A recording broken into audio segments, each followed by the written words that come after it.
Los antiguos griegos dedujeron que en el hemisferio sur debían existir enormes masas de tierra inexplorada, un lugar misterioso y rico en oro, con clima templado y nativos dóciles.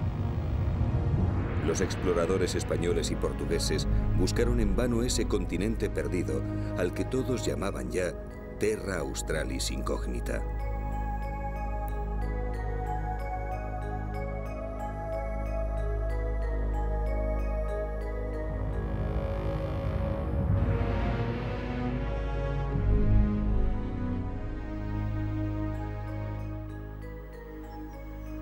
Cuando los primeros colonos blancos arribaron aquí, encontraron un mundo diferente, cuajado de selvas imposibles y criaturas extrañas. Un territorio olvidado por el tiempo, un mundo extraviado en las brumas de la evolución. El espíritu primigenio del desaparecido supercontinente llamado Gondwana.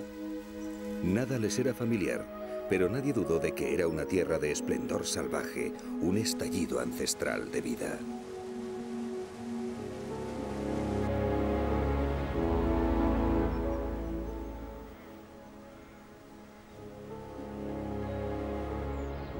Esta es la historia de un lugar atrapado en su propia cápsula del tiempo, que se vio invadido de pronto por seres ajenos. El testimonio de las últimas criaturas de una creación independiente, el legado de un linaje de perdedores en el extraño juego de la evolución.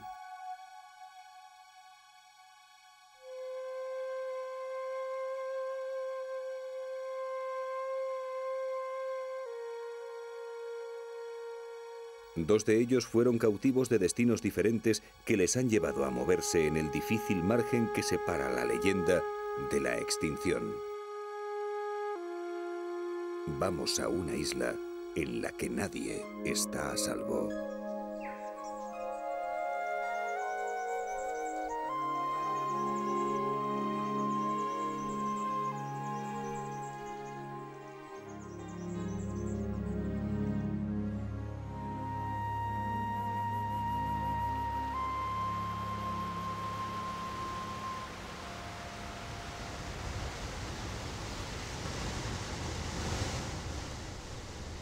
Tasmania es una isla situada al sur del continente australiano, del que se separó definitivamente hace unos 13.000 años. Este aislamiento se produjo tras milenios de evolución conjunta, de tal modo que en Tasmania se han conservado hasta ahora reliquias de un arcaico bosque universal que rodeaba la Tierra hace 250 millones de años.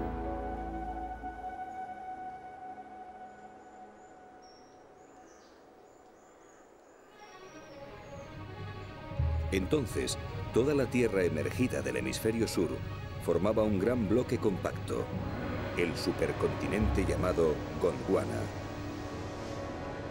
Las pruebas de ello se encuentran en las costas que, desgajadas unas de las otras, conservan testimonios geológicos comunes.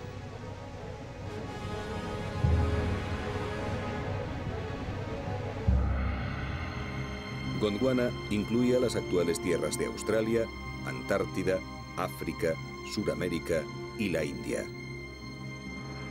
La división del supercontinente trajo grandes cambios. Fuerzas titánicas crearon nuevos mares, desplazando continentes y enfriando el clima. Australia, junto con Tasmania, emigraron al este de la Antártida. Los costurones de la Gran Rotura cicatrizaron en fósiles de criaturas que vivieron en aquella época y que pueden encontrarse ahora en todas las piezas del colosal rompecabezas. A pesar de las enormes distancias actuales, los bordes delatan que estas costas y las de Sudamérica son cortes de la misma tarta.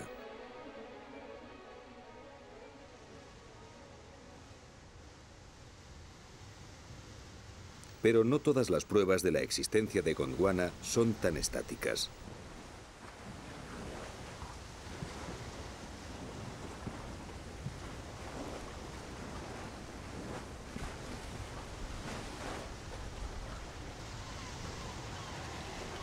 Los llamados leones y osos marinos forman la familia de los otarios, que a menudo son confundidos con las focas.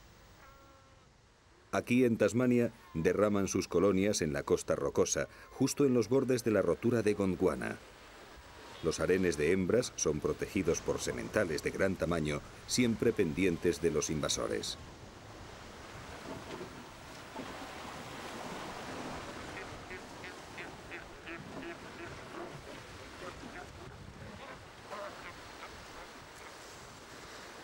Los otarios, a diferencia de las focas, tienen pequeñas orejas visibles a los lados de sus cabezotas.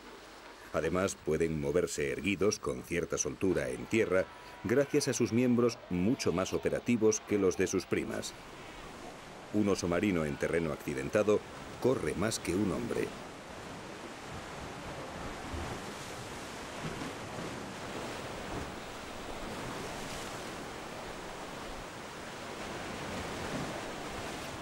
Cuando no están ocupados tomando el sol o peleando, los otarios nadan y lo hacen muy bien.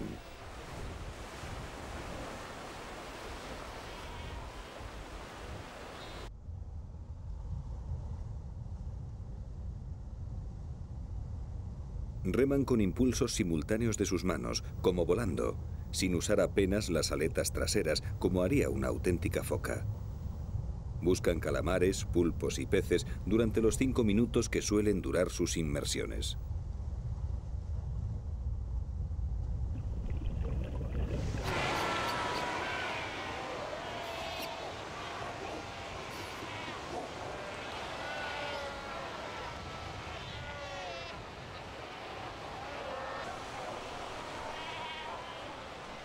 Lo interesante de estos otarios australianos es que los encontramos también mucho más lejos, a 5.000 kilómetros de aquí, atravesando el continente antártico, en las costas heladas de Tierra de Fuego, en América del Sur.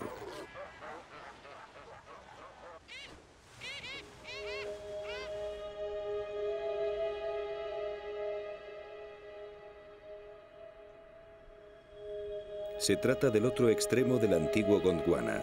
Sin embargo, la escena no puede ser más parecida. Estos lobos marinos, llamados de 1 y 2 pelos, son casi idénticos física y socialmente a sus hermanos de Tasmania.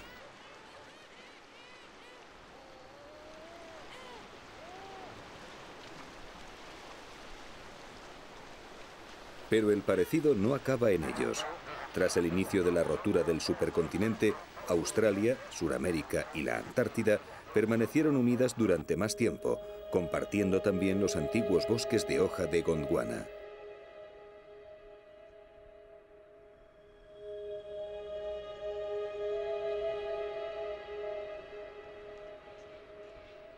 Los últimos reductos de estas hayas australes se encuentran precisamente en Tierra de Fuego y en Tasmania.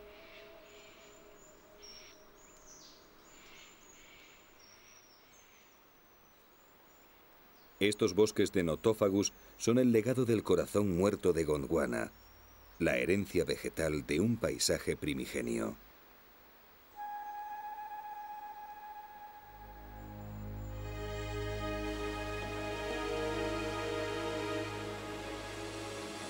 Australia, entonces, se convirtió en un continente aparte.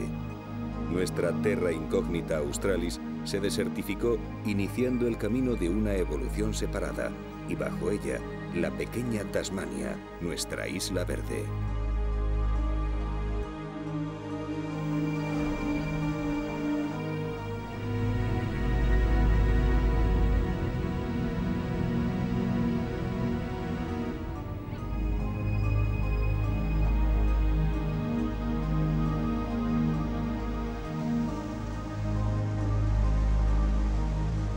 Tasmania es una isla cubierta de espesos bosques de selva lluviosa, en cuyos perfiles abruptos se esconden criaturas que, en la mayoría de los casos, ya no existen en ningún otro lugar del planeta. Un paraíso zoológico con numerosos parques nacionales, 3 de los cuales son considerados Patrimonio de la Humanidad.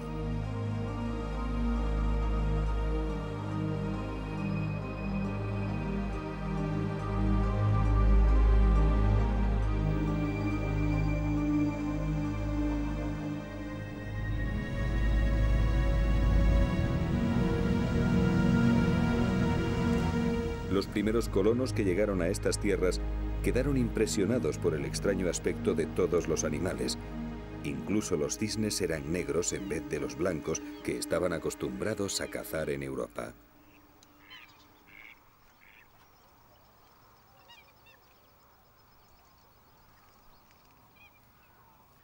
Los cisnes negros son abundantes en la Australia continental, en Tasmania y en Nueva Zelanda, donde fueron introducidos. Con sus casi 9 kilos de peso y su envergadura de alas cercana a los 2 metros, este macho deja claro cuál es su territorio.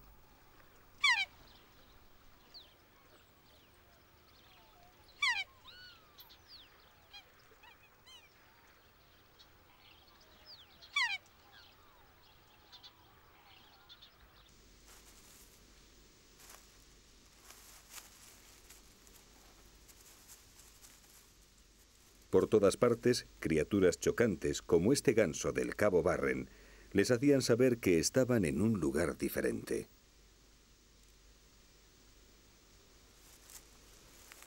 Cada tipo de bosque, cada rama, tienen sus especialistas dotados por la evolución de armas para explotar los recursos de la isla. El aislamiento ha hecho progresar diseños exclusivos adaptados a todos los nichos ecológicos. La cacatúa blanca come frutos, mientras la negra de cola amarilla devora larvas de insectos, ocupando el lugar de los pájaros carpinteros que aquí no existen. Ahora está cebando a su pollo ya crecido.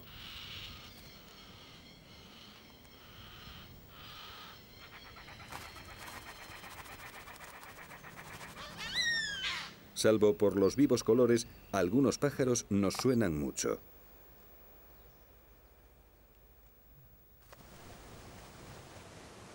Sin embargo, en el interior de las selvas húmedas de la isla se esconden otros de aspecto menos convencional.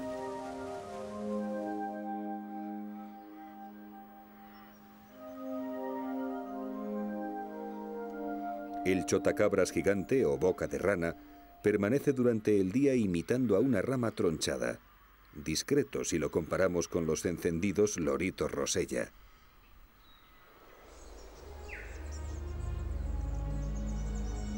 Pero una vieja estirpe de mamíferos que llegó a Australia a través de los bosques de Gondwana es la auténtica protagonista de la evolución de esta isla.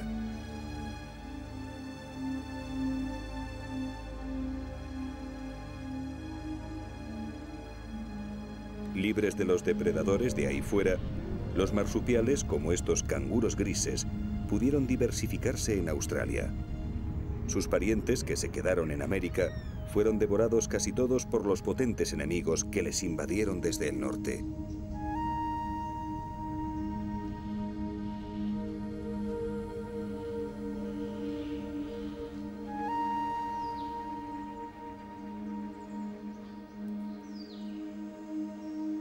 Aquí, a salvo, los marsupiales han podido continuar con su peculiar sistema de reproducción, gestaciones breves y bolsas protectoras donde se ocultan los pequeños.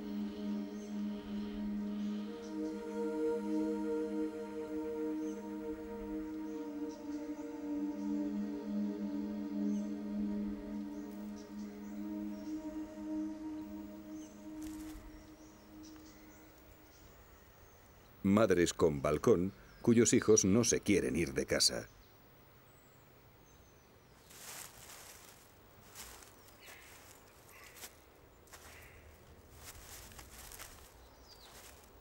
Australia y Tasmania albergan ahora a tantos tipos de ellos que se han adaptado a todos los ambientes y papeles de la pirámide ecológica, de modo que hay un marsupial en cada lugar que en el resto del mundo ocupa un placentario. Es la prueba de que necesidades y condiciones similares esculpen cuerpos parecidos morfológicamente. La convergencia evolutiva. Según ella, los canguros serían el equivalente a los ciervos del hemisferio norte.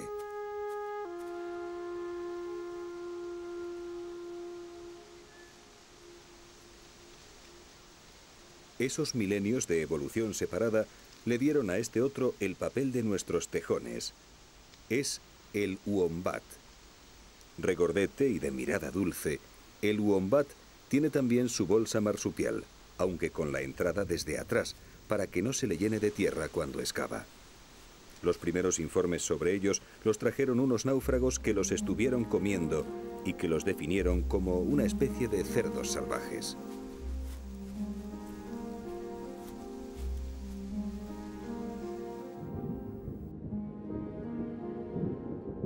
Los largos días de lluvia alimentaban las historias que los primeros europeos inventaban al calor de la lumbre en sus cabañas. Sin embargo, al caer la noche austral, era cuando los colonos sacaban a relucir sus ancestrales temores importados. Fantasmas y duendes que hallaron aquí un ambiente perfecto para desarrollarse al amparo de la bruma.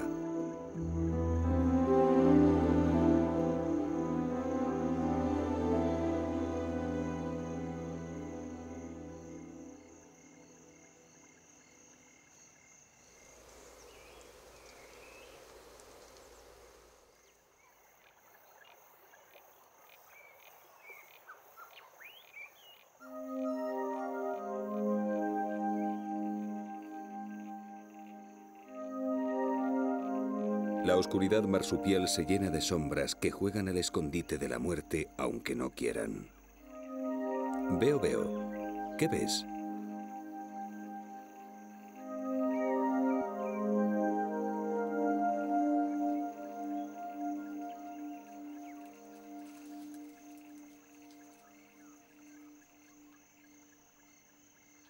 Un póssum de cola anillada, un vegetariano que trata de pasar desapercibido.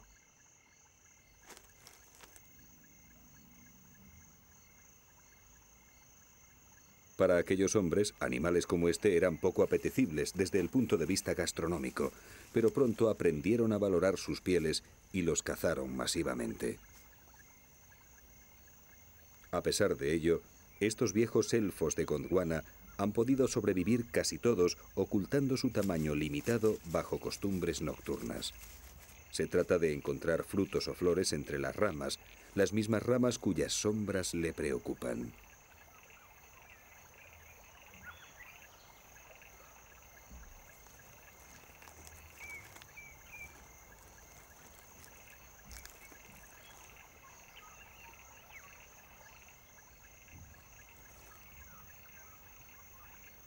Le preocupan porque algunos de sus parientes de bolsa comen carne, se han convertido en eficaces depredadores y andan tras un descuido.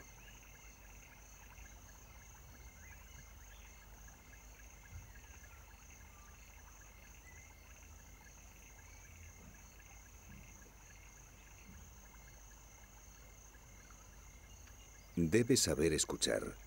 Su defensa es permanecer muy quieto. La de otros es algo más activa.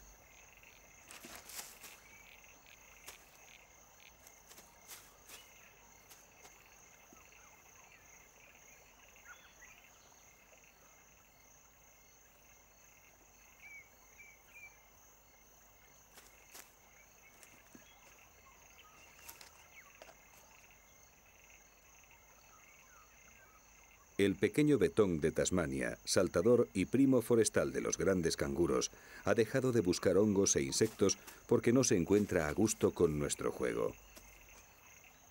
Veo, veo. ¿Qué ves?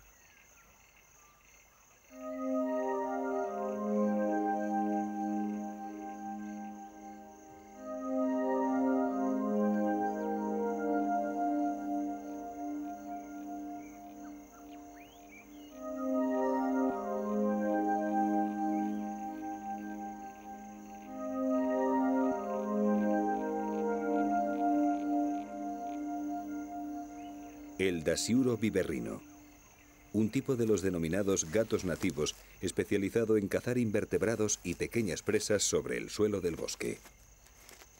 Se ha adaptado bien a los pastizales del hombre, ganándose además la simpatía de este por devorar grandes cantidades de insectos. No es enemigo para el betón ni para el possum, siendo estos adultos, pero no dudará en atacar a un pequeño bandicoot si lo encuentra.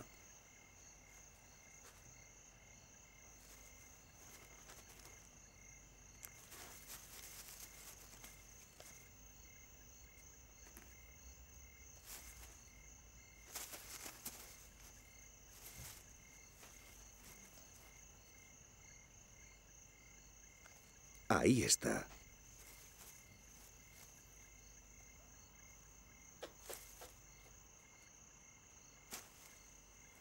La familia de los bandicoots se lo come todo.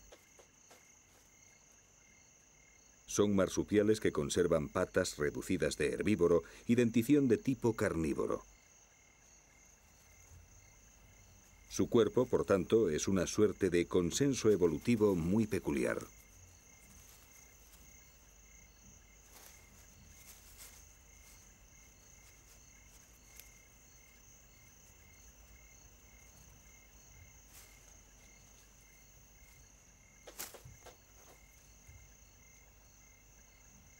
Pero con 40 centímetros de largo, un bandicoot nunca sabe cuándo está tomando su última cena.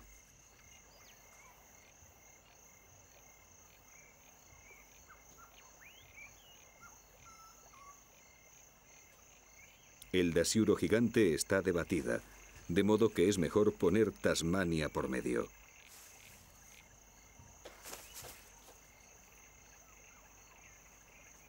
El dasyuro gigante, o de cola moteada, es un asesino de 4 kilos de peso dotado de una inteligencia extraordinaria para cazar entre las ramas altas.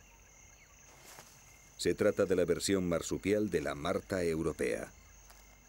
Su vida, ligada al menguante bosque, le proporciona un futuro incierto. Además, los gatos domésticos y los zorros introducidos les quitan cuota de mercado.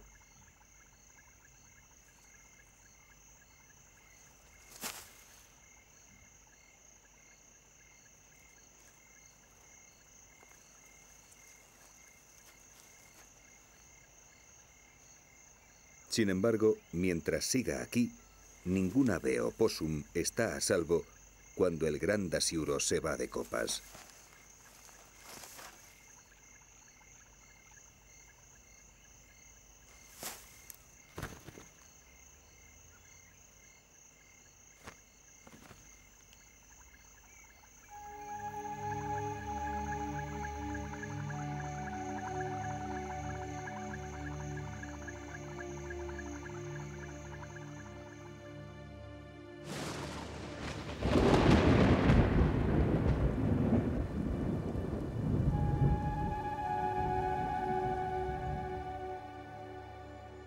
Tras las peores noches de Tasmania, los primeros blancos que recorrieron la isla forjaron una leyenda alentados por los horribles gemidos que oían más allá de la niebla.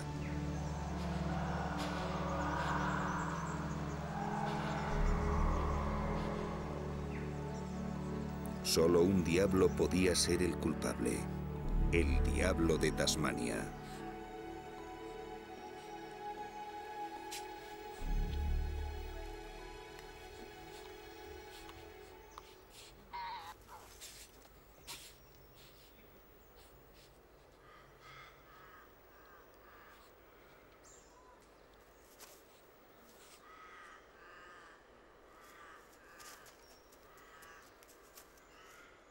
Se trata del carnívoro marsupial más grande de Australia, pero no merece su mala reputación. En realidad es un predador poco eficiente y tímido, más aficionado a la carroña que a darse grandes carreras detrás de nadie.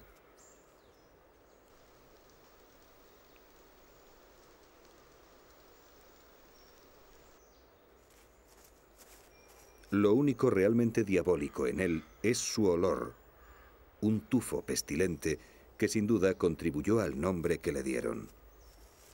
Aquellos marineros, cuando se daban cuenta de que habían sentido terror por una criatura tan inocente, se veían obligados a inventar historias terribles, cuajadas de exageraciones, para justificarse ante sus interlocutores.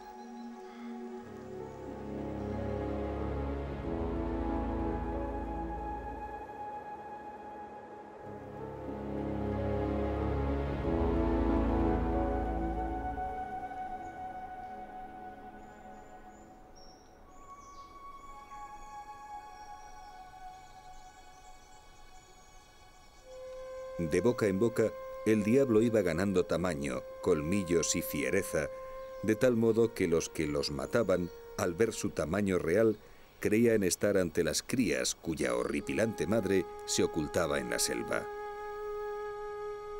El pequeño gruñón, tan distinto en la realidad, pagó con creces las bravatas de sus descubridores anglosajones y se escondió en lo más profundo de los bosques. Aquí es donde hay que buscar hoy si se quiere tener un encuentro con uno de ellos.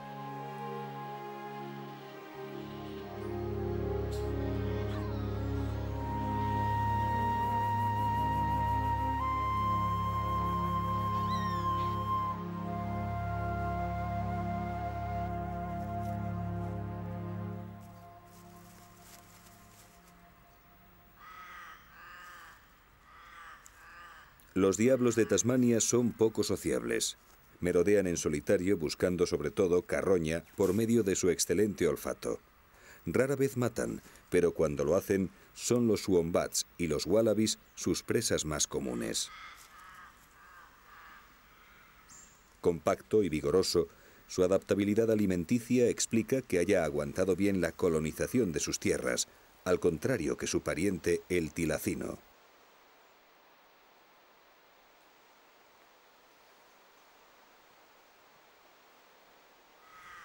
Además, trepan, nadan y bucean con habilidad a pesar de su aspecto poco atlético. Sin embargo, sus poblaciones sufren colapsos repentinos de vez en cuando, de los que tardan mucho en recuperarse. La causa de este fenómeno se desconoce, pero parece ser frecuente también en otras especies de marsupiales.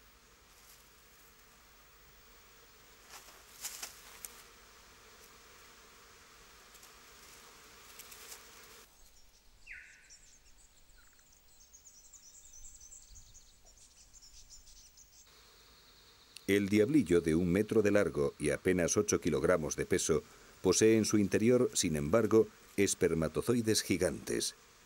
Su desarrollo hasta llegar a adulto es un camino muy difícil. Casi todos mueren en los primeros momentos de sus vidas.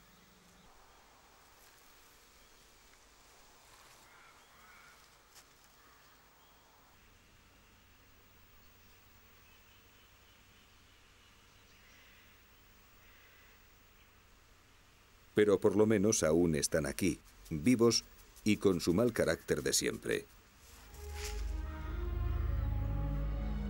Los diablos desaparecieron de la Australia continental, encontrando un refugio hasta nuestros días en la boscosa Tasmania.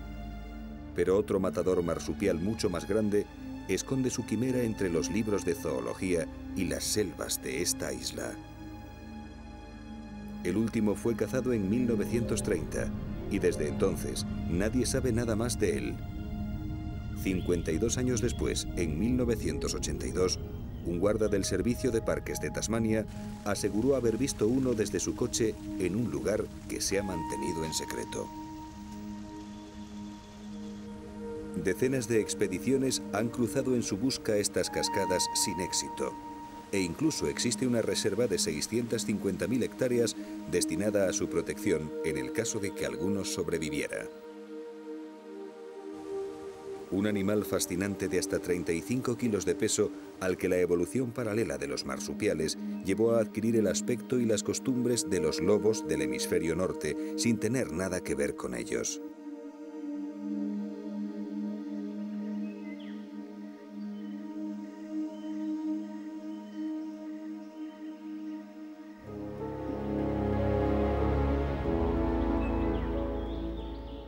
Tras las grandes hojas está la respuesta.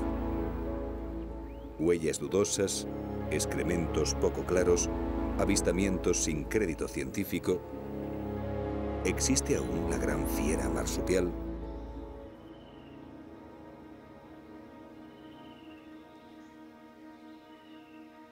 Es el tilacino, también conocido como lobo marsupial o tigre de Tasmania. Un cazador solitario de canguros que agotaba a sus presas persiguiéndolas tercamente hasta que se le entregaban.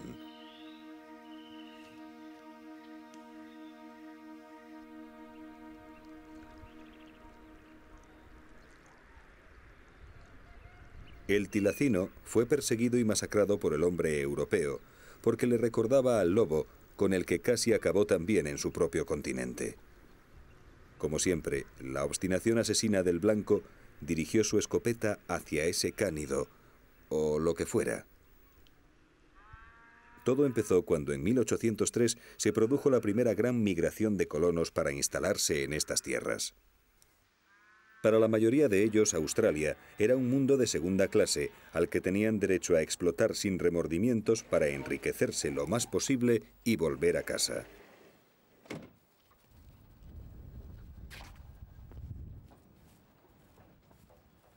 Jeff King es nieto de los que se quedaron y aún sigue aquí.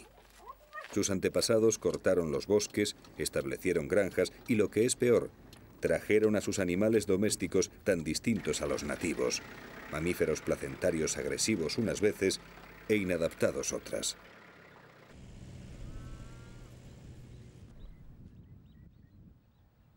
Los marsupiales australianos, que habían evolucionado aislados durante más de 50 millones de años, se vieron agobiados por vacas, ovejas, cerdos, caballos, cabras y perros.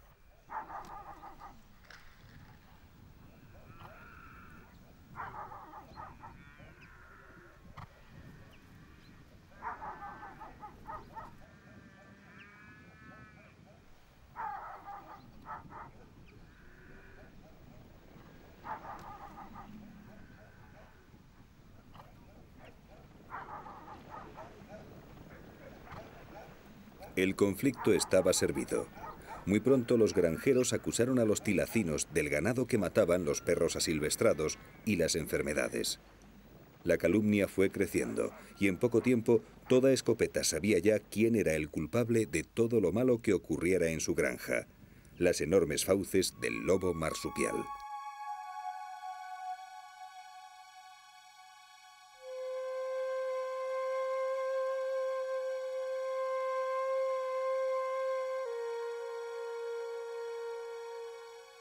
Comenzó la guerra.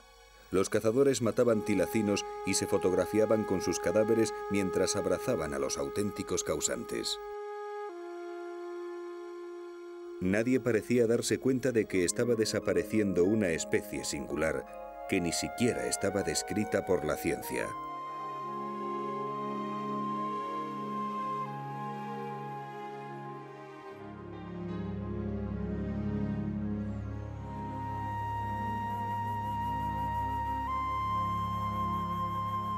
Las pieles de tilacino se pusieron de moda en Londres para confeccionar chalecos de caballero, mientras los últimos ejemplares de la herencia predadora de Gondwana se pudrían en jaulas cutres de zoológicos en los que nadie los miraba por sus costumbres nocturnas.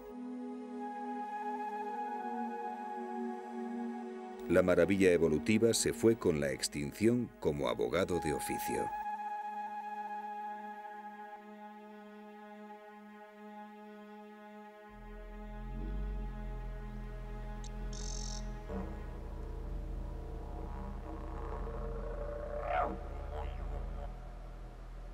Sin embargo, la llegada del hombre blanco no fue la única causa del ocaso de los tilacinos. 50.000 años antes habían llegado los antecesores de los aborígenes australianos desde Asia. Fueron bajando hacia el sur a lo largo de muchas generaciones. Sus pinturas nos hablan de un profundo sentido de afinidad con las criaturas de su tierra, de una reflexión acerca de su lugar entre ellas. Los aborígenes cazaron siempre a los tilacinos, entre otros muchos animales, pero alcanzando un equilibrio con ellos sin exterminarlos.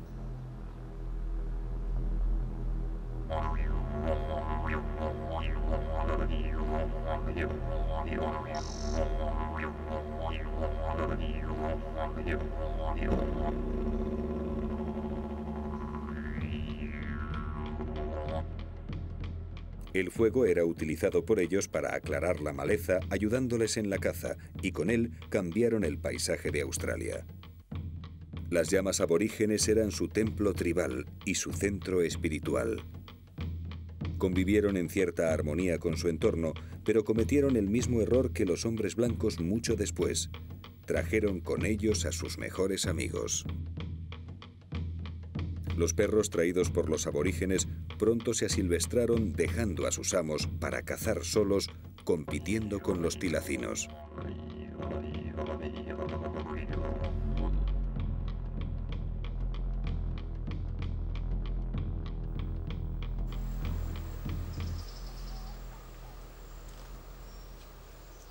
Con todo, el desastre total para nuestro lobo marsupial sobrevino hace unos 3000 años con la aparición de su peor enemigo, el dingo. Nadie sabe cómo llegaron a Australia, pero son auténticos cánidos descendientes de los lobos asiáticos.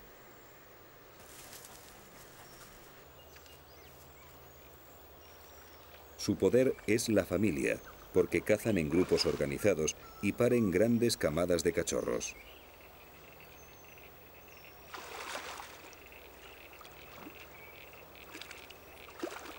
Los tilacinos, solitarios y menos prolíficos, sufrieron no solo la competencia por los mismos recursos, sino la caza directa por parte de las hordas de los nuevos perros amarillos.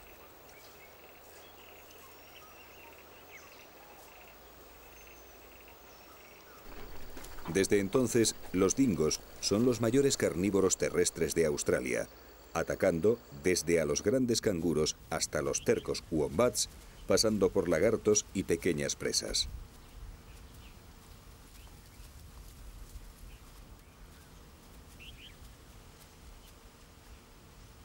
Cuando las primeras ovejas llegaron a Australia, ellos ya estaban aquí, y sus matanzas fueron también endosadas al ya de por sí negro expediente de los tilacinos.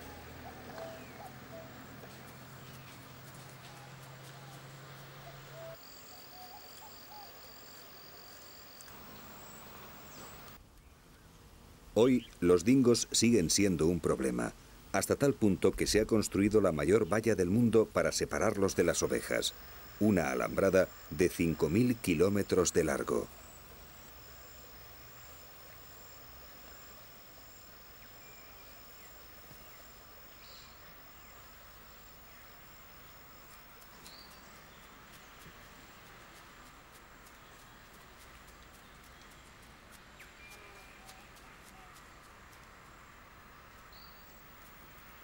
La fuerza ecológica del dingo es la de todos los cánidos salvajes.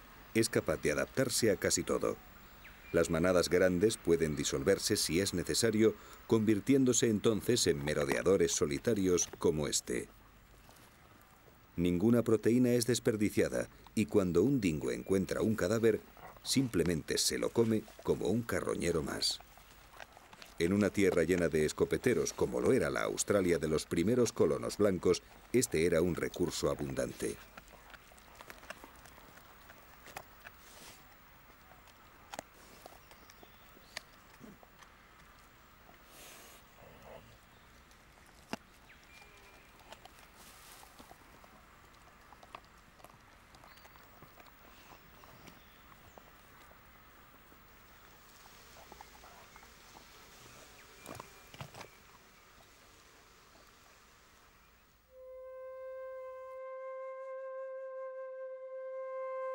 De modo que entre los perros asilvestrados, los ganaderos y los dingos, el único lugar en el que un tilacino está a salvo es este, la vitrina de un museo.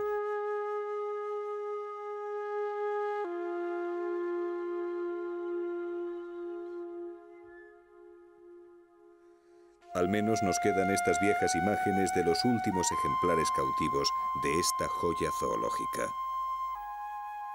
Cuando este espécimen que vemos murió en 1936, el gobierno de Tasmania declaró protegida la especie, pero era el último. El tilacino fue protegido y extinguido el mismo día. Desde entonces, zoólogos de medio mundo tratan de encontrar alguno vivo en las recónditas selvas orientales de Tasmania. Marcas de sus enormes y peculiares fauces han querido ser vistas en cráneos de ovejas muertas, pero lo cierto es que la leyenda continúa.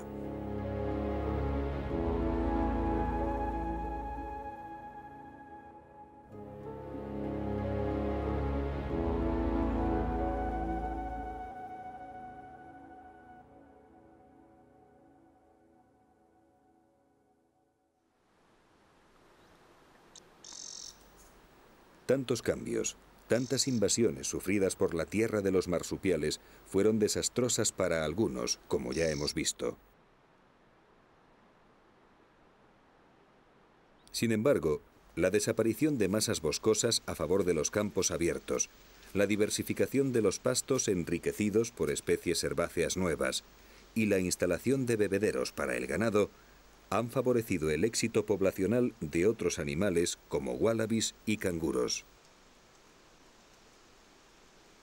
Como era de esperar, con tantos canguros comiendo hierba por ahí, los ganaderos no tardaron en enfadarse y sacar las escopetas de nuevo.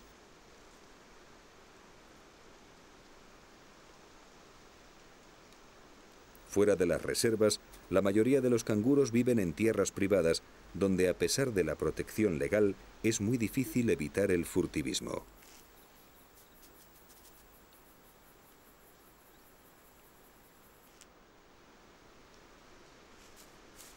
Muchas voces dicen ya a los ganaderos que por qué matar canguros para criar ovejas que pasan a formar parte de los excedentes mundiales de lana y carne, cuando lo rentable en realidad sería criar a los propios canguros.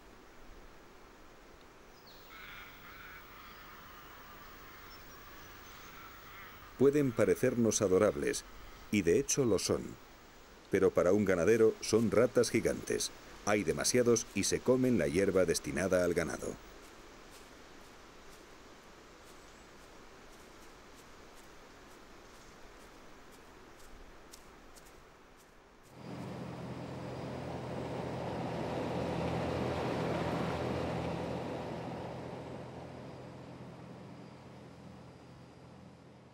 Además, la escopeta no es el único modo de matarlos. La Australia moderna pasa factura también a los hijos de Gondwana. Grandes llanuras, carreteras rectas y velocidad excesiva.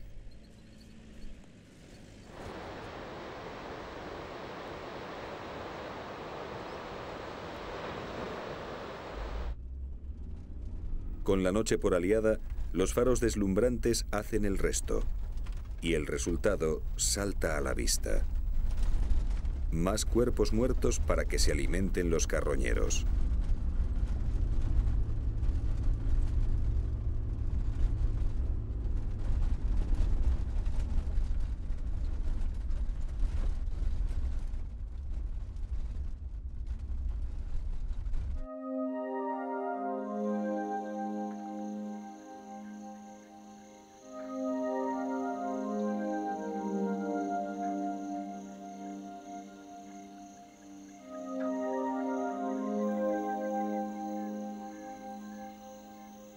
Tasmania es hoy por hoy el último refugio de la naturaleza de Australia. Gracias a ser una isla, los dingos no llegaron a ella y por ser montañosa, los granjeros respetaron gran parte de su superficie. En lo profundo de sus selvas aún se escuchan los gruñidos del diablo que espeluznaron a los primeros colonos.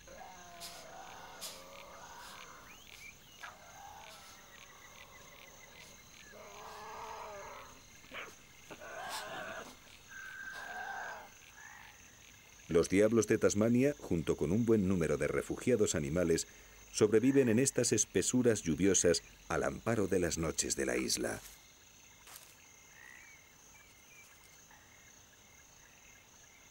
Ellos consiguieron escapar al más que probable destino trágico del tilacino gracias a varios factores. En primer lugar, sus pieles no son apropiadas para confeccionar nada debido a su terrible olor, por lo que la industria peletera se cebó en los possum como este de cola peluda.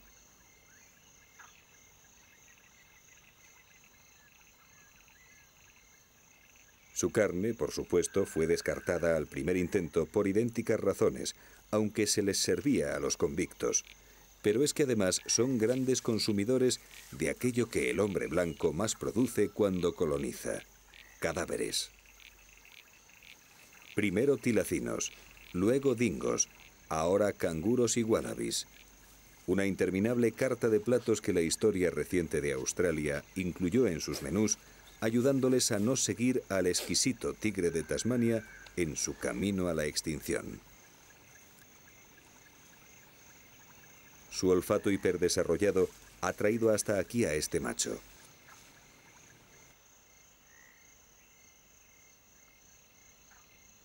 Pero el cadáver ya ha sido encontrado por otro diablo, que trata de esconderlo ante la competencia. En cuanto dos diablos de Tasmania se reúnen junto a una carroña, todos en el bosque saben lo que va a ocurrir. Comienzan inmediatamente sus famosos gruñidos. En poco tiempo acudirán otros diablos desde kilómetros de distancia, atraídos por tanto alboroto, y se unirán a la fiesta. Estos aquelarres de sonidos grotescos, escuchados desde lejos en medio de la espesura de la selva, ponían los pelos de punta a aquellos primeros colonos de estas tierras que se encerraban en sus casas aterrorizados, imaginando escenas primitivas de monstruos enormes.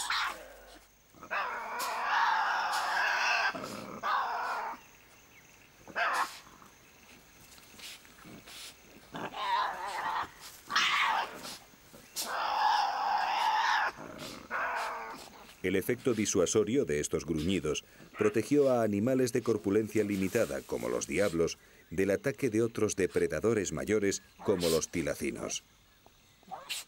Sin duda, esta tierra es para los estómagos agradecidos como los suyos. Con sus cerca de 12 kilogramos, un macho adulto es capaz de comer hasta un cuarto de su peso corporal en una sentada. Devoran hasta los huesos, gracias a unas mandíbulas poderosísimas, capaces incluso de tronchar el cráneo de una oveja. Frente a la comida, nadie dijo nunca de ellos que tuvieran buen carácter. Lo cierto es que Tasmania sigue siendo la casa del diablo.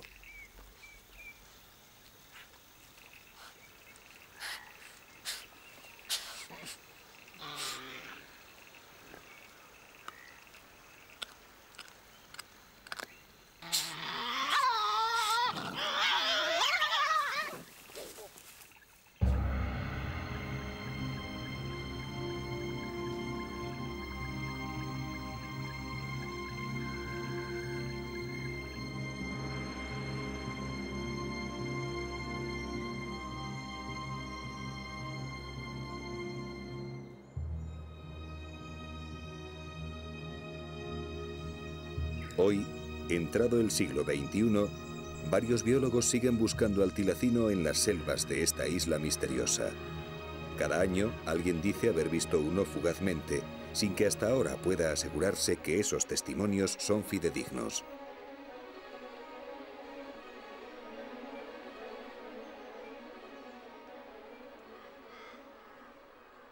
Descubrir uno vivo podría darnos muchas respuestas. Tal vez datos fisiológicos desconocidos que nos ayuden a entender mejor nuestro propio organismo. Tal vez simplemente el placer de conocer a un viejo amigo que creíamos perdido.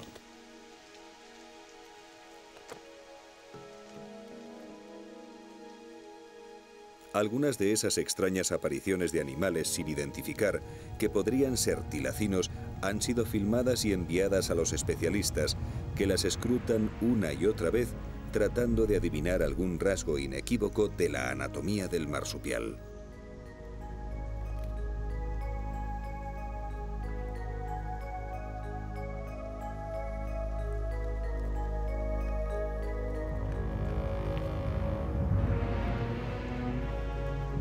Es posible que siga ahí, en alguna parte, y quizás sea mejor que nadie lo encuentre. Probablemente está más seguro como leyenda que como lobo real, pero Tasmania lo echa de menos. La vieja isla de la Bruma, junto a la que tantos marinos navegaron sin verla, contiene aún rincones por los que nadie ha pasado. Laberintos enramados entre montañas que albergan la esperanza de hallar uno vivo. Pero el hábitat natural de los lobos marsupiales no son estas selvas. Aquí habría llegado bajo presión y, de haber alguno, puede que no resista mucho tiempo fuera de su ambiente. El secreto continúa oculto en esta isla de diablos tímidos y tigres fantasmas. El último refugio del espíritu de Gondwana.